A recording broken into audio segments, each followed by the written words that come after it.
All right, guys, here is the D23 Disney Lorcana promo set. I'm going to be showing you in 4K detail. There's not many videos out there really showing the quality, but take a look at this. Holy moly. Yeah, very beautiful. We're going to be taking each one of these out of the sleeves. And I just wanted to say something real quick, though. When I took this out of the package, a lot of these cards were shifted around. This is what the screenshot or the package looked like when it was coming out of the package itself.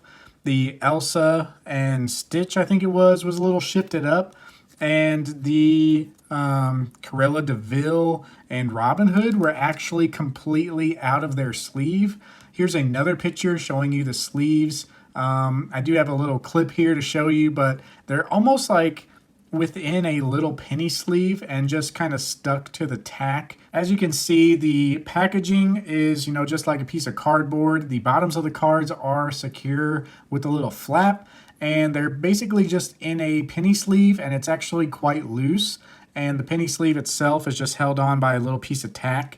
So I took these cards out of this condition or out of this storage option as being default and put them in my own for the video. So let's jump on in. All right, so I'm going to be showing you guys these cards, not in the order in which they are in the package, but the set symbol down here is 2 out of P1. So maybe this is promo 1 or pack 1 or something. Mickey is obviously, number 1.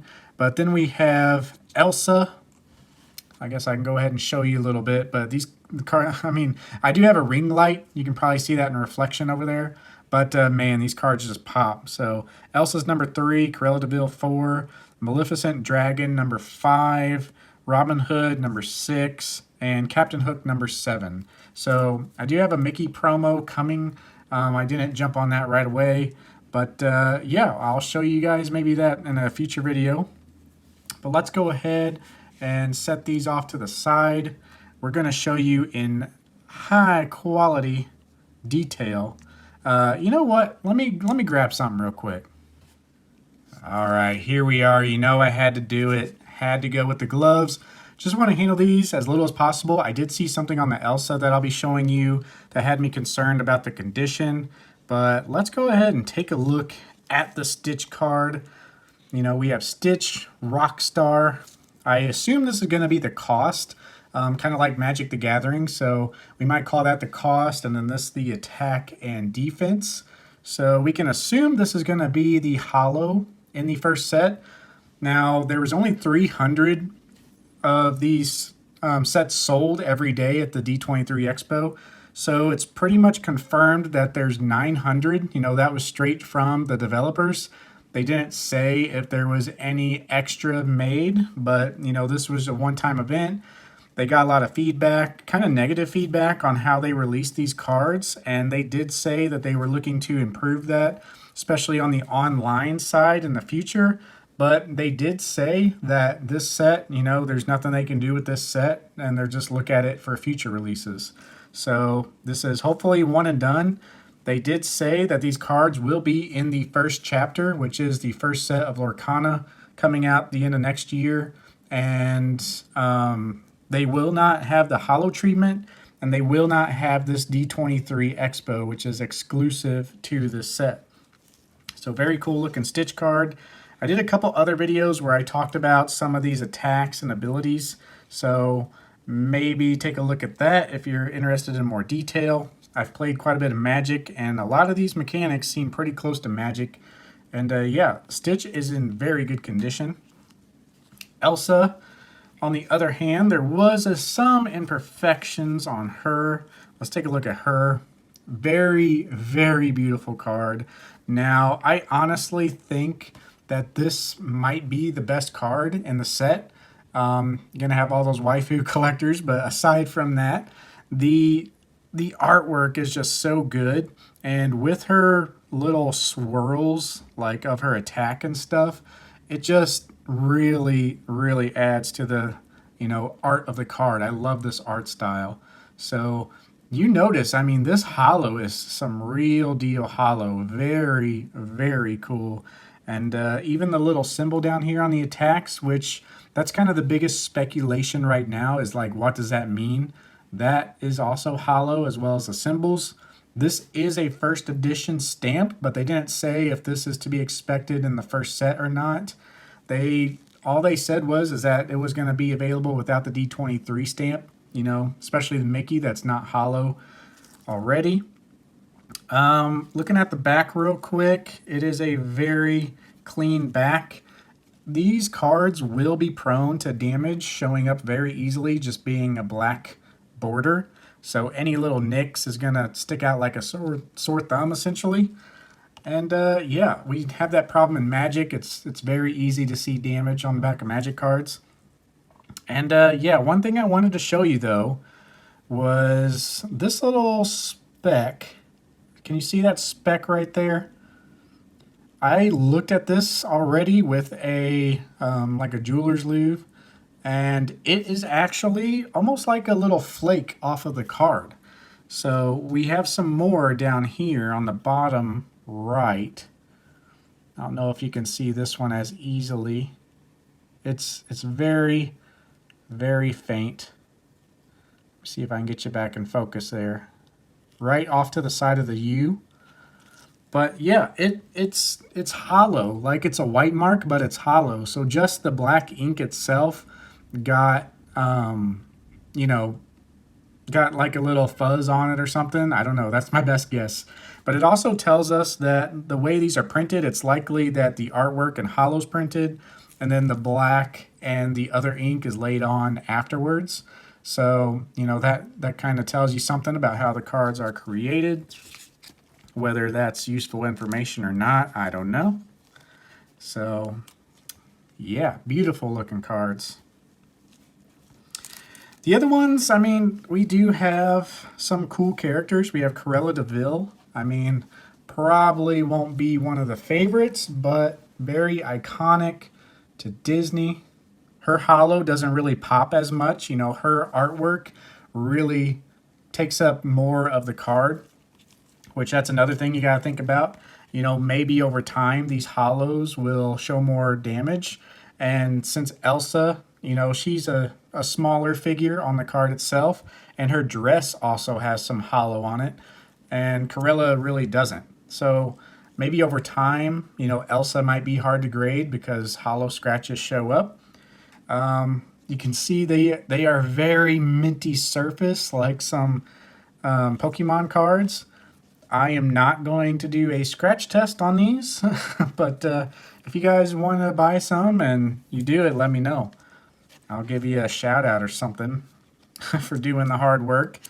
But yeah, these are very, very, you know, high on the potential list. If Disney Lorcana really takes off, I mean, it's safe to say these are going to be the grails, or at least the first cards ever released. And they are beautiful, and they are going to be something. So maybe they do a promo that's even more rare than these, but I kind of highly doubt it, especially all the feedback they got with these. And even if they do, I mean, these are the first cards that were ever released. And on top of that, they are very cool looking hollow cards. So look at the top corner on this one. This one does have a little nick, which it's very hard to see. So that's the thing with my white background, it's kind of hard to see, but if we do a black background, you can kind of see it there.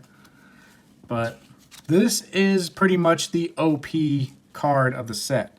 And actually just notice this. You see on the text down there, there's a couple of those hollow dots. Maybe right below the I in villain. There's a dot, and then there's a dot right above the E in else over here. Very hard to see, but yeah, maybe there's some dust on the printer rollers or something. I don't know. I don't know how they print these things, but the dots are not damaged. It's just like a flake. Reminds me of the metal cards, how they would flake off in the Pokemon Ultra Premium Collection. But here we have Robin Hood. Very cool looking card. This is honestly one of my favorites. I mean, if you look at his abilities, it's like he has reach in Magic the Gathering. During your turn, this character has evasive, They can challenge characters with evasive. So only during your turn, he like can shoot his arrow and shoot like evasive people, almost like flying. You know, in Magic, you have these flying monsters where they can't be blocked. They can attack your opponent directly unless your opponent has flying monsters, or if they have something with reach, like something that can reach them. So this evasive mechanic is pretty much like that. The Mickey promo has it as well. He is evasive, and Robin Hood is the only person in the set who can touch Mickey, and it's because he has evasive on his turn.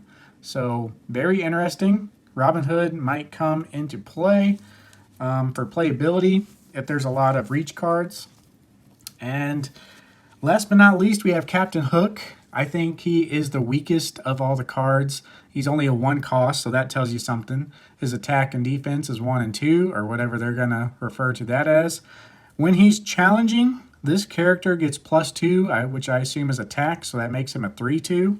So that if you're talking about Magic terms, and if Disney Lorcana is going to work like Magic, you know, Robin Hood still gets him. Elsa and Cruella de Vil might have a tough time against him, but yeah, everyone else pretty much beats him. And so that's why you have these other mechanics, such as evasive, to kind of spice things up. So if you haven't looked into this and looked into the hype, like, yeah, there is a lot of hype right now, but the gameplay actually looks pretty cool. So yeah, just going through it. In Magic, how you would do it, if Captain Hook was fighting Robin Hood, the attack would go to Robin Hood's defense. So 1 and 4, so that would leave Robin Hood with 3, so he's not dead. However, Robin Hood would attack back with a 4 to his 2, so Captain Hook would be dead. So that's how that works. Seems like there's going to be a challenging mechanic where I challenge, you know, I have Robin Hood out, I'm going to challenge Captain Hook, and then they fight like that. So Robin Hood's abilities has Feed the Poor. When you play this character, if an opponent has more cards in their hand than you, draw a card. So he's also good for drawing. So that's why I think Robin Hood is going to be like a sleeper card. He has utility in the actual game, it seems like. So very cool and very promising. Another thing is they have these like subcategories like Dragon, Villain, Storyborn. So I'm sure there's going to be a bunch of cards like if you have a dragon in play, you know, blah, blah, blah. So a lot of different possibilities are opened up with all this stuff. But like I was saying, this guy is going to be the bad boy. This is like the Charizard in base set. A lot of people will probably like this card because he's so powerful. And of course, I'm only comparing him to the other cards, but he's a 9 cost. But he is a 7/5 with attack and defense, if that's what it's called. He has Dragonfire. When you play this character, you may banish chosen opposing character. So that might mean destroy or kill or, you know, put into exile like in Magic. So it seems like when he comes into play, not only is he super strong, but he has an immediate effect that, you know, lowers your opponent's chances of dealing with this thing. So yeah, very, very powerful card. He does cost quite a bit. So I imagine this is going to be like one of the biggest in the set. Cruella de Vil, I mean, nothing special with her cost or her combat stats, but she has a You'll Be Sorry ability. When this character is challenged and banished, you may return chosen character to their player's hand. So you can return a character to your opponent's hand. I don't know why you would want to do that. We haven't seen anything where there's a benefit to returning your opponent's cards, but it says when this character is challenged and banished. So is that either or is that when she's challenged and goes to the, you know, banish zone, whatever they call it? I think it has to be both, but maybe there needs to be a rule clarification there. And that's stuff they can change for the actual set. Here we have Elsa the Queen, looking awesome. Her holo pattern just sticks off so much because it's a light background. I mean, look at the cards all side by side. Like, who stands out the most? Granted, it's my lighting. I'm even going to try to turn. But Elsa, she just has something about her and her holo pattern.